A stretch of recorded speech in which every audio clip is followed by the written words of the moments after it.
राजीव जी, जहां तक मणिपुर में भारत जोड़ो न्याय यात्रा की बात है, राहुल गांधी पहले ही वहां जा चुके हैं और अभी अगर नहीं भी जाते हैं तो बहुत फर्क पड़ेगा नहीं। ये माना जा रहा था कि इंडिया गठबंधन के लोग एक हो ही नहीं सकते, इस तरह की अवधारणा फैलाई जा रही थी कि इंडिया गठबंधन में एक उत्तर एक दक्षिण है, कहाँ दक्षिणी ध्रुव कहाँ उत्तरी ध्रुव, एक होंगे क्या।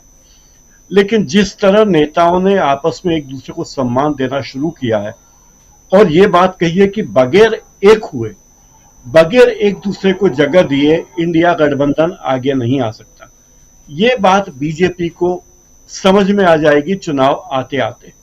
जी। इंडिया गठबंधन को जो लोग हल्के से लेते थे, इंडिया गठबंधन कांग्रेस नहीं है, ये बात तो स्पष्ट हो चुकी है।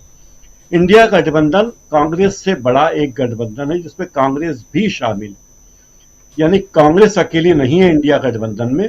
जिस तरह से बंगाल में, उत्तर प्रदेश में, बिहार में सम्मान मिल रहा है, इंडिया गठबंधन को जगह मिल रही है, उससे लगता है कि इंडिया गठबंधन एक बड़ी ताकत के रूप में सामने आएगा। इसमें कोई भी दो मत नहीं। जो जी। अपेक्षा थी बीजेपी को और माननीय प्रधानमंत्री जी को कि ये लोग एक हो ही नहीं पाएंगे, विपक्ष के नेता, उन्हें इस बात पर आश्चर्य होगा कि वे लोग भी एक हो रहे हैं। वे पार्टियां एक हो रही हैं जो आपस में प्रतिस्पर्धा रखती थी और एक दूसरे को पूरी पूरी जगह दे रही हैं। और एक सबसे बड़ी बात ये, जो चुनाव की रणनीति की बात बीजेपी करती है, चुनाव की रणनीति पर कोई कॉपीराइट नहीं है बीजेपी का। कांग्रेस भी अब रणनीति के साथ आ रही है, अपने दिग्गज नेताओं को बड़ी सीटों पर उतारेगी और बीजेपी के बड़े नेताओं की नींद हराम करेगी, इसमें दो मत नहीं। बीजेपी को बहुत जल्दी है। 22 जनवरी को राम मंदिर का की प्राण प्रतिष्ठा, उसके पहले कल 12 जनवरी को मुंबई में अटल एक्सप्रेसवे का उद्घाटन, उसका पिछले महीने ही सूरत डायमंड बोर्स का उद्घाटन किया था प्रधानमंत्री ने। हजारों करोड़ के प्रोजेक्ट। और ये बात बार बार कहने की कोशिश है कि देखिए हम विकास पुरुष हैं, हम विकास कर रहे हैं, हम विकास कर रहे हैं, और जो लोग हमारे विरोध में हैं उन्हें विकास से कोई लेना देना नहीं। दूसरी बात है कि बीजेपी को जो उम्मीदें हैं इस चुनाव में राम जी। मंदिर को लेकर, वो उम्मीदें शायद पूरी नहीं होंगी, शायद लगा रहा हूं, क्योंकि 2014 में भी बीजेपी मंदिर के मुद्दे पर ही आई थी और 2019 में भी मंदिर के ही मुद्दे पर बीजेपी आगे आई थी। तो एक मुद्दे पर कोई भी सरकार आखिर कितनी बार बनेगी, ये बात लोग तय करेंगे कि हर बार अगर 2024 में भी मंदिर मुद्दा है तो 2029 में भी रहेगा और 2034 में भी रहेगा। तो जी। एक मुद्दा हर चुनाव में नहीं रह सकता, मुझे लगता है। हर मंदिर, हर मुद्दे की भी एक मियाद होती है। फिर जिस तरीके से मंदिर की प्राण प्रतिष्ठा हो रही, वो भी विवादों में घिरा हुआ है। कैसे विवाद है? मंदिर की शिखर का निर्माण हुआ नहीं है। हम जैसे लोग तो शिखर दर्शन कर लेते हैं, क्योंकि मंदिरों में दर्शन करना बहुत खर्चीला हो गया है और इस देश में करोड़ों लोग मंदिर के शिखर दर्शन करके ही अपनी आस्था पूरी कर लेते हैं। जब तक मंदिर का शिखर नहीं बनेगा, मंदिर पर ध्वजा नहीं लगेगी, तो मंदिर कैसे पूर्ण होगा। ये तो ऐसा हुआ कि राजीव जी, आप अपने घर का निर्माण का ठेका किसी बिल्डर को दे कि मेरे लिए मकान बना दो या बंगला बना दो, और बंगला अधूरा बने और बिल्डर वहां पे गृह प्रवेश करवा दे आपकी अनुमति के बिना, तो कैसा लगेगा। तो जो जी। मालिक है मंदिर के, वो तो जनता है। जो हमारे धर्माचार्य हैं, हमारे धर्माचार्यों की अनुपस्थिति में अगर मंदिर की प्राण प्रतिष्ठा होती है तो ये बिल्कुल एक राजनीतिक घटनाक्रम रहेगा, क्योंकि हमारे लिए, हिंदुओं के लिए, सनातनियों के लिए हमारे शंकराचार्य सर्वोच्च धार्मिक नेता हैं और उनकी बात अटल मानी जाएगी, उनकी बात अंतिम मानी जाएगी। जैसे न्यायपालिका के मामले में अगर सीजेआई कह दें कोई बात, तो आप कहेंगे कि अब सीजेआई ने कह दिया, अब इसके आगे कोई क्या कहेगा। तो धर्माचार्य के आगे कोई क्या कहेगा। या ईसाइयों में पोप कोई बात कह दे तो पोप के आगे कोई क्या कहेगा, या दलाई लामा बौद्धों में कह दे तो उनके आगे कोई क्या कहेगा। तो हमारे शंकराचार्य जो बात कहेंगे वो मानी जानी चाहिए। आप अतीत में देखिए, 2500 साल पहले जी।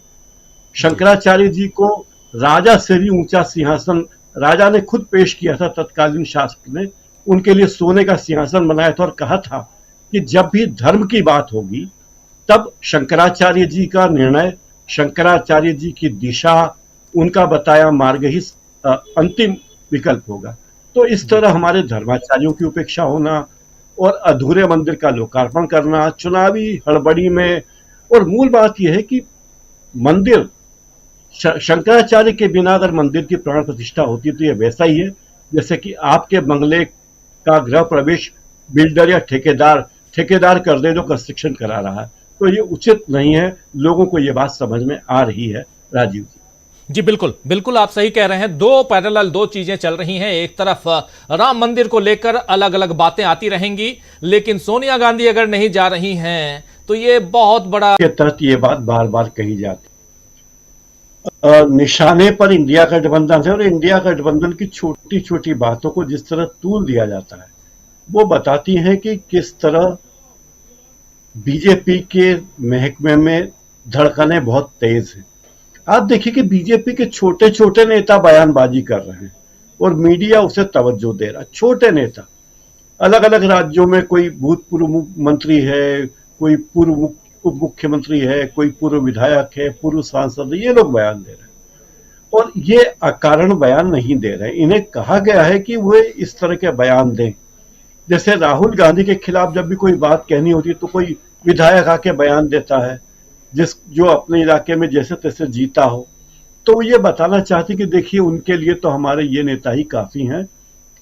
हमारे प्रधानमंत्री गृह मंत्री राहुल गांधी के बारे में बयान नहीं देते। कांग्रेस ऐसा नहीं करती कि छोटे मोटे नेता भी प्रधानमंत्री पर बयान दें, और अगर वे बयान देंगे तो उसे कोई तवज्जो नहीं देगा, ना कोई दिखाएगा ना कोई छापेगा। तो ये एक बीजेपी ने जिस तरह मीडिया पर कंट्रोल किया है उसका एक नतीजा है। लगातार इंडिया गठबंधन की खबरें जैसे दिखाई जानी चाहिए थी नहीं दिखाई जा रही। अगर सोशल मीडिया नहीं होता तो शायद लोगों को सही खबरें पता भी नहीं चलती कि क्या वास्तव में हालात है। एक तरफा खबरों से लोग ऊब गए हैं और लोग देख रहे हैं कि कब वो दौर आएगा जब बदलाव की आंधी चलेगी और बदलाव होगा। दरअसल बीजेपी का ही एक बड़ा धड़ा है जो मोदी और शाह के खिलाफ है, लेकिन वो कुछ बोलने की हिम्मत करता नहीं है और न ही उनके खिलाफ कोई मीडिया में आवाज उठती है। अगर उनमें कोई गलती भी करे तो किसी की हिम्मत नहीं है जो ये कहे कि भाई ये गलत हुआ है। तो एक तरफा चल रहा है मीडिया और हमें लगता है कि देखिए हवा एक तरफा चल रही है, 2024 में तो इतनी सीटें आ जाएगी बीजेपी को, ये हो जाएगा। ऐसा कुछ अनुमान लगाना अभी से अनुमान लगाना ठीक नहीं है, क्योंकि आप देखिए कि राम मंदिर की बात है। जब 1948 में पहली बार फैजाबाद में जब चुनाव हुए थे तब लोकसभा चुनाव में राम मंदिर का मुद्दा उठा था और तब वो मुद्दा तब भी उठा था और राम मंदिर के पक्ष में आवाज उठाने वाले नेता जीते थे। तो मंदिर हमारी आस्था का केंद्र है, लेकिन ले देकर जिस तरह विपक्ष को निशाना बनाया जा रहा है और मंदिर के बहाने, संगठन के बहाने, अलग अलग पार्टियों के बहाने, और महाराष्ट्र में जो कुछ हुआ वो सबसे किसी से छुपा नहीं है किस तरह से एक तरफा फैसला किया है स्पीकर ने। तो ये सारी बातें बताती कि जिसकी लाठी उसकी भैंस। लोगों को ये भरोसा हो गया कि अब तो सरकार जिसकी है, ईडी जिसकी है, सीबीआई जिसकी, उसी के पक्ष में सब फैसले होने हैं। तो लोगों को लगता है कि जो मीडिया है इन सब चीजों को नहीं दिखाएगा, लेकिन लोगों के मन की था पाना किसी के बस की बात नहीं है राजीव जी। और अभी चुनाव में बहुत समय है, इंडिया को कितना सपोर्ट मिलेगा ये लोग देखेंगे और वो दिन भी जल्दी ही आएगा राजीव जी। बिल्कुल बिल्कुल, एक मील का पत्थर शायद